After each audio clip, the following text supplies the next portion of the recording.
할렐루야. 오늘 예배 가운데 은혜와 평강이 넘치기를 축복합니다. 저 옆 사람과 한번 인사 나누도록 하겠습니다. 아직 인사하지 마시고요. 예.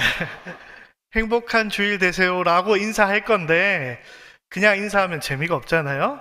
그래서 행복이니까 비음을 좀 섞어서 행복한 주일 되세요 이렇게 인사하도록 하겠습니다. 인사하겠습니다. 행복한 주일 되세요. 예. 네. 네. 우리 성도 여러분 웃는 모습 보니까 더욱더 좋은 것 같습니다. 예. 진정하시고. 예. 오늘 주일입니다. 여러분 오늘 주일 행복하십니까? 예. 여러분 주일이 되면 막 즐거우십니까? 아니면 아니면 개 중에 그럴 때 있지 않습니까? 오늘도 주일이구나. 오늘 오후 찬양 예배네. 이때까지 예배 드렸네. 참 힘들다 라고 생각하시면서 혹시 또 지친 가운데 바쁘게 보내고 계시지는 않습니까? 여러분 주일 한번 되짚어 보시기를 바랍니다. 여러분 주일을 어떻게 보내고 계십니까? 우리가 주일을 어떻게 보내야 될까요? 창세기 2장 2절 3절의 말씀에 보면 이렇게 이야기하고 있습니다.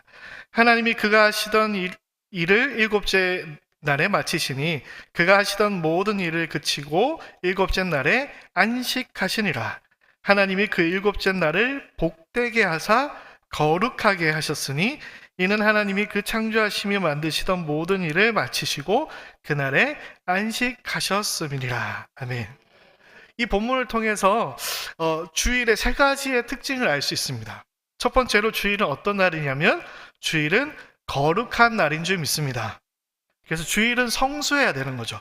거룩하게 주일을 지키는 우리 성도님들 되시기를 축복합니다. 예. 두 번째로 주일은 어떤 날이냐면 구약의 안식일의 개념이 주일로 왔기 때문에 주일은 안식을 누리는 날입니다. 주일에 주님이 주시는 참된 안식을 누리는 우리 성도님들 되시기를 간절히 축복합니다. 세 번째로 주일은 어떤 날이냐? 주일은 복된 날인 줄 믿습니다. 주일에 하나님이 주시는 복을 충만히 누리시는 여러분 행복한 날이 되시기를 간절히 축복합니다. 이 주일은 특별히 행복한 날입니다. 왜냐하면 하나님께서 이 날을 복 주셨기 때문입니다. 그래서 우리는 주일을 행복하게 지내야 되는데 조금 더 생각을 확장하면 사실 주일은 언제입니까? 오늘만이 주일이 아니라 매일매일이 주의 날인 줄 믿습니다. 그래서 우리는 매일매일 어떻게 살아야 됩니까? 행복하게 살아야 되는 줄 믿습니다. 저 옆 사람과 한 번 더 인사하겠습니다. 이번에는 용 빼고요. 행복한 인생을 살아갑시다. 인사하겠습니다. 즐거운 인생을 살아갑시다. 여러분 하나님의 백성은 행복해야 됩니다. 하나님의 백성은 인생이 즐거워야만 합니다. 근데 여러분 정말 그렇게 살아가고 계십니까? 세상 사람들이 누가 날 봐도 역시 예수님 믿는 사람은 다르구나. 예수님 믿는 사람은 정말 행복하게 사는구나 라는 걸 느낄 만큼 여러분의 얼굴에 늘 항상 웃음꽃이 피어 있습니까? 만약에 그러면 너무 좋겠지만 그렇지 못한다면 그 이유가 무엇일까요? 한번 고민해 봤으면 좋겠습니다. 오늘 말씀 시편 1편 우리가 너무 잘 아는 시편 말씀의 시작 말씀 이렇게 시작하고 있습니다. 복 있는 사람은, 복이 필요한 사람은 또는 복이 있으려면 이라고 시작하고 있지 않고 뭐라고 이야기하고 있냐면 복이 이미 있는 사람, 복이 이미 있는 사람은 이라고 시작하고 있습니다. 그 이유는 무엇입니까? 오늘 이곳에 모이는 우리 모두는 이미 복이 있는 사람이기 때문인 줄 믿습니다. 여러분에게 정말 복이 있습니까? 세상 사람들은 복을 뭐라고 얘기할까요? 세상 사람들은 건강한 게 복이라고 얘기합니다. 오늘 본당 올라오실 때에 계단으로 올라오신 분들 계십니까? 그러면 여러분은 건강하시죠? 그럼 건강의 복을 받으셨습니다. 축하드립니다. 세상에서는 또 세상은 돈을 잘 버는 것이 복이라고 이야기합니다. 여러분 오늘 예배 끝나고 돌아갈 집이 있으십니까? 여러분 집에 쌀떡에 쌀이 떨어지진 않으셨습니까? 예, 그러면 여러분 복 받으셨습니다. 예. 세상은 자녀가 잘 되는 것이 복이라고 이야기합니다. 여러분 자녀가 있으십니까? 예, 그러면 여러분 벌써 복을 받으셨습니다. 요즘에 자녀 한 명 낳기도 쉽지 않은 그런 시대 속에서 여러분은 자녀가 있으니까 얼마나 복이 있습니까? 그런데 성경에서 이야기하고자 하는 복은 그런 복을 이야기하는 것이 아니죠. 오늘 시편 1편에 여러분에게 복이 있다라고 이야기했는데 이것은 세상이 얘기하는 그런 복을 이야기하는 것이 아닙니다. 성경이 이야기하는 복은 무엇입니까? 성경이 이야기하는 복은 하나님이 함께 하시는 것이 복인 줄 믿습니다. 예수님이 우리와 함께 계시기 때문에 우리는 복이 있는 자들인 줄 믿습니다. 여러분은 이미 복이 있는 자들입니다. 심지어 우리 가운데 때때로 건강의 어려움이 있을지라도, 자녀의 어려움이 있을지라도, 때로는 물질적인 어려움이 있을지라도, 그럼에도 불구하고 우리는 어떤 사람입니까? 우리는 복이 있는 사람인 줄 믿습니다. 우리는 다 복이 있는 사람입니다. 그런데 문제가 있습니다. 뭐가 문제일까요? 문제는 마치 우리가 이 세상을 살아갈 때에 복이 없는 사람처럼 살아간다는 것이 문제입니다. 이미 복이 있는데 그 복을 누리지 못하고 마치 복이 없는 사람처럼 살아갈 때가 있는 것이 우리의 문제인 것이죠. 오늘 시편은 복을 이미 소유한 백성들이 어떻게 살아야 되는지를 이야기하고 있습니다. 이미 복을 소유하고 있는 성도들은 어떠한 삶을 살아야 될까요? 바로 열매 맺는 삶을 살아야 되는 줄 믿습니다. 우리는 어떤 삶을 살아야 된다고요? 열매 맺는 삶. 네. 우리가 하나님이 기뻐하시는 열매를 맺을 때에 하나님이 주시는 그 복과 영광을 누리게 되기 때문입니다. 우리 모든 성도님들의 삶에 기도의 열매, 복음의 열매, 말씀의 열매들이 풍성히 맺어지기를 간절히 축복합니다. 그래서 여러분을 통하여서 하나님의 영광이 이 세상에 드러나기를 간절히 소망합니다. 근데요, 세상의 사람들도 이 열매 맺는 삶이 중요합니다. 이 세상 사람들이 맺고자 하는 열매, 이 복의 열매는 우리가 맺어야 되는 복의 열매와는 다르겠지만 이 세상 사람들도 그들 스스로 열매를 위해서 노력하며 살아갑니다. 그래서 오늘 1절에 보면 악인의 꾀를이라는 단어가 등장하죠. 세상 사람들도 그들 나름대로 성공과 영광의 삶을 위한 지혜가 있습니다. 또 1절에 죄인의 길에라고 이야기하고 있습니다. 세상 사람들도 이미 여러 명이 그 지혜를 따라 걸어간 그들 나름대로의 성공의 길이 있습니다. 오만한 자의 자리라고 1절에 또 쓰여져 있는데요. 세상 사람들도 그 지혜의 길을 따라 길을 걷고 남들보다 더 높은 지위에 올라선 사람들이 있다라는 것이죠. 세상 사람들의 이러한 삶이 우리랑 무슨 상관이 있겠습니까? 근데 문제는 이미 복을 소유한 성도가 이러한 삶을 쫓아간다는 것이 문제죠. 왜냐하면 그 삶의 끝은 어떻습니까?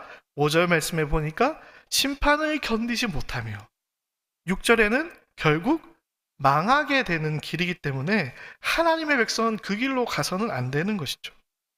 그럼에도 불구하고 우리가 복이 없는 세상 사람들처럼 살아갈 때가 생각보다 많이 있습니다.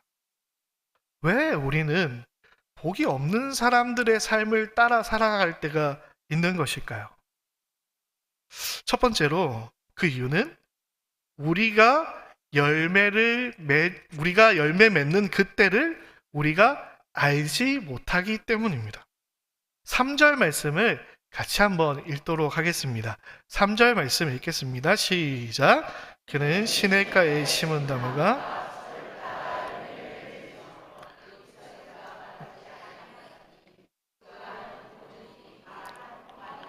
네, 아멘. 네.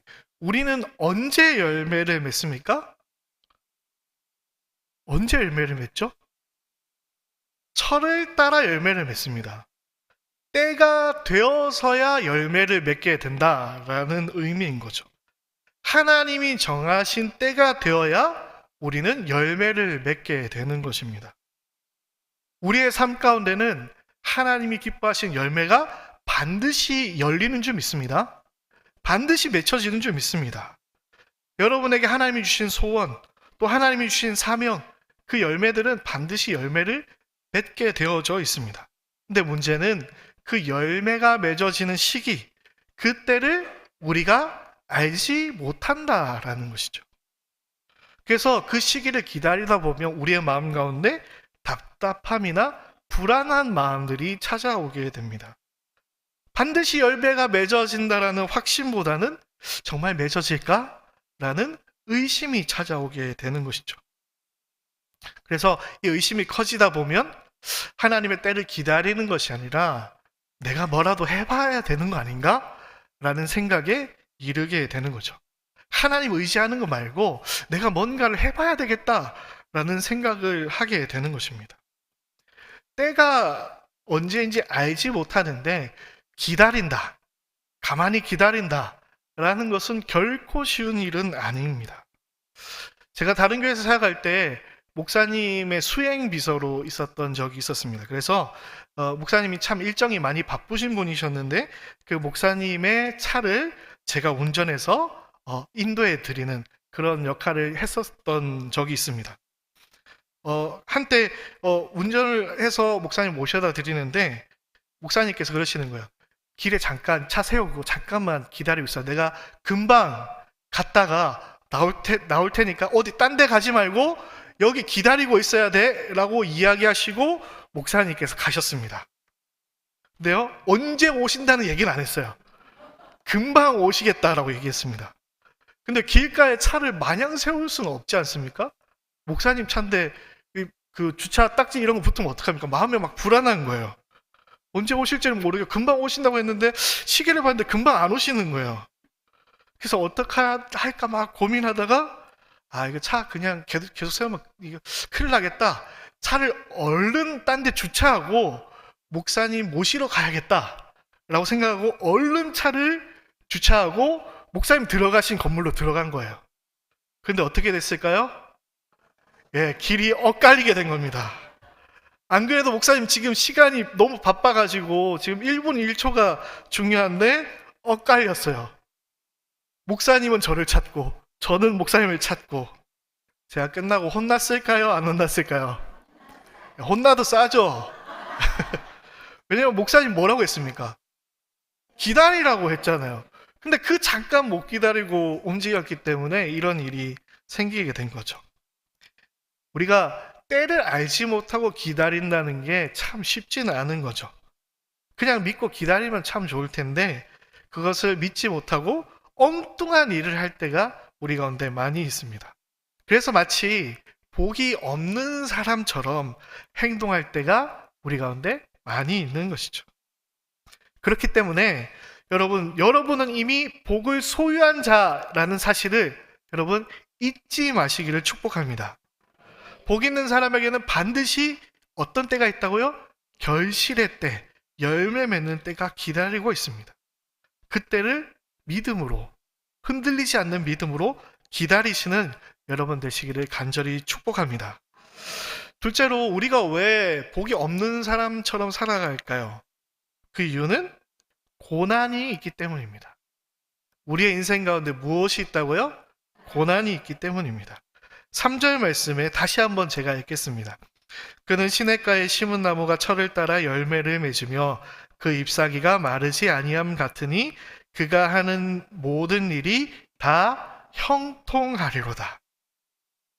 복이 있는 사람의 삶은 어떤 삶일까요? 형통한 삶입니다. 할렐루야. 네, 여러분의 삶이 항상 형통하기를 축복합니다. 그런데 형통이란 무엇입니까? 우리가 생각하는 형통이란 무엇입니까? 형통이라는 사전적인 의미는 모든 일이 뜻과 같이 잘 되어감이라는 뜻입니다. 그런데 세상의 형통함은 어떤 형통일까요? 모든 일이 뜻대로 잘 되어가는 것인데 누구의 뜻대로 잘 되는 것입니까? 예, 나의 뜻대로 잘 되는 것이 세상의 형통입니다. 근데 성경에서 얘기하는 형통은 무엇입니까? 모든 일이 나의 뜻이 아니라 하나님의 뜻대로 잘 되어가는 것이 형통입니다. 이것 때문에 우리가 가슴이 답답한 거죠. 내가 생각했던 형통의 삶과 하나님이 생각하시는 형통의 삶이 같으면 참 좋을 텐데 다를 때가 참 문제가 되는 것이죠. 여러분, 성경에서 형통한 사람 하면 누가 떠오르십니까? 다윗. 예, 저는 다윗도 좋지만 요셉이 떠오릅니다. 형통한 사람, 요셉. 창세기 39장에 보면 여호와께서 요셉과 함께 하심으로 그가 형통한 자가 되어 그 주인 애굽 사람의 집에 있으니. 형통한데 어디 있습니까? 애굽 사람의 노예로 있는 거예요.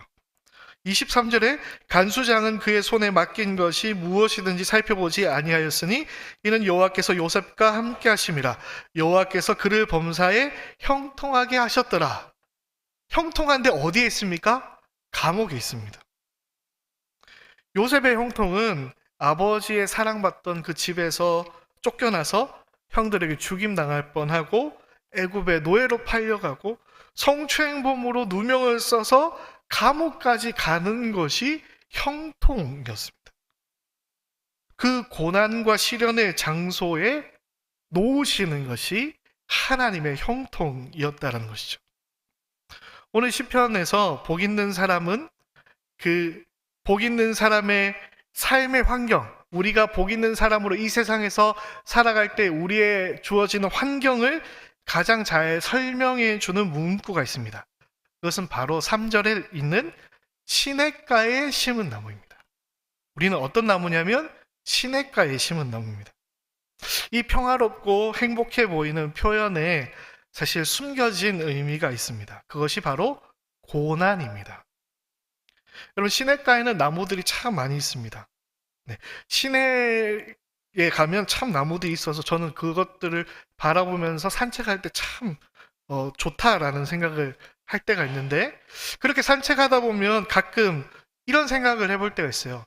이 강변에 이렇게 나무들이 참 많은데 어차피 나라에서 시에서 심어줄 것 같으면 그냥 나무 말고 사과나무나 배나무나 포도나무 같은 거 딱 심어주면 열매 딱 맺히면 딱 먹고 그러면 얼마나 좋을까, 이런 생각을 해봤습니다. 혹시 여러분 그런 생각 해보신 적 있으십니까? 네, 저 그런 생각을 많이 했는데 제가 경북 영주라는 곳에서 사역을 했는데 거기서 사역하면서 의문점이 풀리게 되었습니다. 이 영주라는 곳에는 특산물이 여러 가지가 있는데 여러분 잘 아는 풍기 인삼, 이게 특산물이고 또 하나 유명한 게 있는데 영주 사과, 잘하시네요. 영주 사과가 유명합니다. 아주 맛있거든요. 사과가 유명한데 여러분, 사과나무는 어디에다가 심을까요? 물가에 심을까요? 물이 없는 데 심을까요? 네, 물이 적은 곳에 사과나무를 심습니다. 왜 그렇습니까? 물이 많은데 사과나무를 심으면 사과나무가 파이죠. 맛이 없습니다. 네.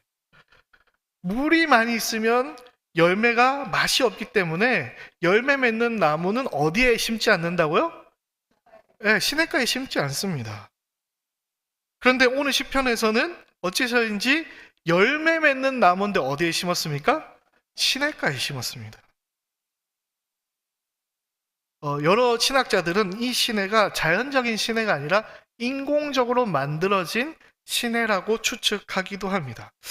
왜 시냇가에 나무를 심었을까요? 열매 맺는 나무는 시냇가에 심으면 열매가 맛이 없는데 굳이 시냇가에 나무를 심어야 되는 이유가 뭘까요? 왜냐하면 이곳은 너무나도 척박한 곳이기 때문입니다. 비가 오지 않는, 태양이 너무나도 강렬하게 내리쬐는, 그래서 그 뿌리가 물에 닿지 않고는 도저히 살 수 없는 그런 환경에 있는 나무가 오늘 본문에 등장하는 시냇가에 심은 나무라는 것입니다. 주인은 그 나무를 좀 더 좋아 보이는 땅에 옮겨 심을 수도 있겠지만 오늘 본문에서 주인은 그 나무를 위해서 시냇가를 만들고 그 장소에 나무가 있게 하였습니다. 왜냐하면 그 나무는 그곳에 있어야만 하기 때문입니다. 그 이유는 주인만이 알겠지만 이 나무는 그 고난 가운데서도 살아남아야 되는 나무였기 때문에 시냇가에 심은 나무가 되었습니다. 우리가 시냇가에 심은 나무라는 것은 우리 가운데에 복이 있다라는 것을 의미하지만 동시에 우리가 고난 가운데, 고난이 있는 환경 가운데 놓여 있다라는 것을 동시에 의미합니다. 여러분, 예수님을 믿은 우리는 의인인 줄 믿습니다. 의인에게는 무엇이 기다리고 있냐면 고난이 기다리고 있습니다. 의인의 길은 너무나도 어렵고 너무나도 힘들고 너무나도 좁은 길입니다. 반대로 악인의 길은 너무나도 쉽고 너무나도 넓고 너무나도 편한 길이 주어집니다. 그러나 우리는 의인이기 때문에 복이 있는 사람이기 때문에 때때로는 고난의 장소에 있어야만 하는 것이죠. 우리는 복 있는 자들입니다. 그래서 반드시 하나님의 때에 아름다운 열매들이 맺어지는 줄 믿습니다. 그런데 그 결실의 때를 우리가 알 수 없기 때문에 또 그 결실의 때를 기다리는 우리의 시간이 때로는 너무나도 힘든 고난의 시간이기 때문에 우리는 그 열매 맺혀질 때까지 기다리는 것이 참 쉽지 않은 것이죠. 아직 열매가 맺어지지 않았기 때문에 세상 사람들은 네가 무슨 복받은 사람이냐고 조롱할 수 있습니다. 아니면 내 스스로 내가 정말 복 있는 사람인가 의심할 수도 있습니다. 자신감이 사라질 수도 있습니다. 그래서 내가 세상의 지혜를 빌려볼까? 내가 세상의 길을 한번 걸어볼까? 아니면 내가 주인의 자리에 한번 올라가 볼까?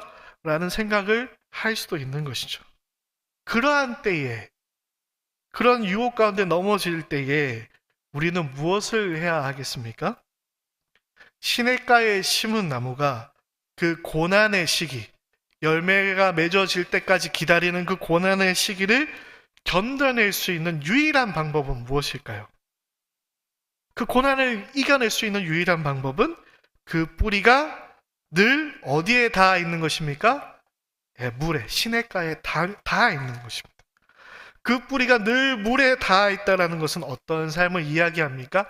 우리가 잘 아는 2절 9절을 다시 한번 읽도록 하겠습니다. 2절을 같이 한번 읽겠습니다. 시작. 오직 여호와의 율법을 즐거워하여 그의 율법을 주야로 묵상하는 자로다. 네. 우리는 그 시련의 때, 고난의 때를 어떻게 이겨나가야 됩니까? 우리는 말씀을 주야로 묵상함으로 그 때를 이겨나가야 하는 줄 믿습니다. 그런데 단순히 말씀을 묵상하는 것이 고난을 이기기 위해서만은 아닙니다. 율법을 어떻게 한다고 2절에 얘기하고 있습니까? 율법을 즐거워한다라고 말하고 있습니다. 여러분, 율법을 즐거워한다라는 것은 어떤 의미일까요? 저는 어렸을 때, 초등학교 때 놀림을 참 많이 받았습니다. 특히 이름 때문에 별명이 참 많았거든요. 그래서 별명 때문에 참 놀림을 많이 받았습니다. 그리고 원래도 별명이 많았는데 어느 날 체육대회를 하는데 다른 반하고 이렇게 경기를 하는데 피구를 하는데 제가 점프를 해서 너무 잘 피하니까 친구들이 너 말 같다고 네, 친구들이 저에게 새로운 별명을 놀리기 시작했어요. 제가 따라하기도 참 그런데 말이 힝 하지 않습니까? 그래서 제 성을 붙여서 뱅 이렇게 이제 저 부를 때마다 친구들이 그렇게 놀렸습니다. 제가 그렇게 놀림받을 때 싫었을까요? 안 싫었을까요? 너무 싫었죠. 그런데 저를 한번 보십시오. 제가 내성적일까요? 외향적일까요? 네, 엄청 내성적이거든요. 그러니까 친구들이 놀려도 찍소리 못하고 그냥 가만히 속상해 하면서 이렇게 듣고 있었죠. 근데 어느 날 학교 반 선생님께서 특별한 날을 만들었습니다. 반 모든 친구를 위해서 서로 편지를 써주는 날을 만드신 거예요. 그래서 그때 제 초등학교 때 한 반에 40명이 넘었는데 40장이 넘는 편지를 써야 됐습니다. 너무 힘들었죠. 그렇지만 그 편지를 받았을 때 저는 너무 기뻤습니다. 왜냐하면 그 편지를 쓴 친구 중에 저희 반에서 제일 예쁜 친구가 있었습니다. 제일 예쁜 친구가 아주 예쁜 글씨로 저에게 이런 편지를 썼습니다. 그 친구도 이름이 지금도 기억나는 초롱이었거든요. 예, 초롱이도 약간 이 놀림받기 좋은 이름이지 않습니까? 그래서 저의 마음을 이제 잘 알았던 것 같아요. 그래서 제 편을 들어주면서 이렇게 얘기하는 거예요. 아, 친구들이 너 놀리는데 참 못된 것 같아. 마음 아프지? 이렇게 위로하면서 그래서 내가 너를 위해서 새로운 별명을 만들어 봤어. 라고 하는 거예요. 네, 그 별명 듣고 놀라지 마십시오. 그 친구가 얘기하기를, 우리 반에서 가장 예쁜 친구가 얘기하기를, 너는 맑고 투명한 마음을 가진 것 같아. 그래서 너는 크리스탈이야. 네. 아, 굉장하죠? 예. 그리고 또 너는 천사처럼 착한 것 같아. 그래서 너는 엔젤이야. 그래서 너는 앞으로 크리스탈 엔젤이야. 라고 이렇게. 예. 네. 그 이후로 친구들이 저를 놀려도 저는 괜찮았습니다. 모든 친구들이 저를 놀려도 우리 반에서 제일 예쁜 애가 저보고 뭐라고 했습니까? 아, 너는 크리스탈 엔젤이야. 예, 그걸로 충분한 거죠. 여러분, 우리 가운데 있는 이 하나님의 말씀이 무엇입니까? 우리를 향하신 하나님의 사랑의 편지인 줄 믿습니다. 예, 하나님께서 우리에게 말씀하시죠. 하나님이 세상을 이처럼 사랑하사 독생자를 주셨으니 너는 내게 부르짖으라. 내가 내게 뭐 하겠고 응답하겠고 내가 알지 못하는 크고 비밀한 일을 내게 보이리라. 볼지어다 내가 세상 끝날까지 너희와 항상 함께 있으리라. 아멘. 예수님께서 자기 사람들을 사랑하시되 끝까지 사랑하시니라. 네. 더 읽을까요? 이 성경에는 하나님의 사랑의 음성이 담겨져 있습니다. 우리는 저 천국의 소망을 가진 자들입니다. 그래서 우리 저 천국에서 영원토록 행복하게 살 것입니다. 할렐루야. 예. 그러나 우리는 이 땅에서도 어떻게 살아야 됩니까? 행복하게 살아야 됩니다. 왜냐하면 우리는 이미 복이 있는 사람이기 때문이죠. 하지만 우리에게는 무엇이 기다리고 있냐면 고난이 기다리고 있습니다. 그 인생의 고난 가운데 우리는 어떻게 행복할 수 있겠습니까? 바로 우리 가운데 고난이 있지만 그 고난 가운데서도 우리와 함께 하시고 우리를 형통케 하시는 하나님을 날마다 묵상하며 살아가야 되겠습니다. 우리를 향하여서 우리 가운데 주신 이 하나님의 사랑의 편지를 날마다 묵상하고 주야로 그 말씀으로 인하여서 즐거워하는 그런 인생을 살아갈 때에 우리는 고난 가운데서도 행복하게 살아갈 수 있는 줄 믿습니다. 6절 말씀에 이렇게 얘기합니다. 6절 말씀 같이 한번 읽을까요? 시작. 무릇 의인들의 길은 여호와께서 인정하시나 악인들의 길은 망하리로다. 여호와께서 우리를 어떻게 하신다고 했습니까? 인정하신다라고 이야기하고 있습니다. 원어에 보면 야다, 알다라는 단어가 여기에 쓰여져 있습니다.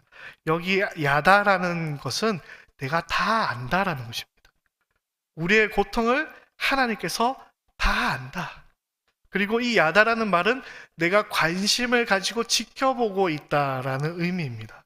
우리가 고난 가운데 혼자 있는 것 같지만 우리 하나님께서 어떻게 하고 계십니까? 지켜보고 계십니다.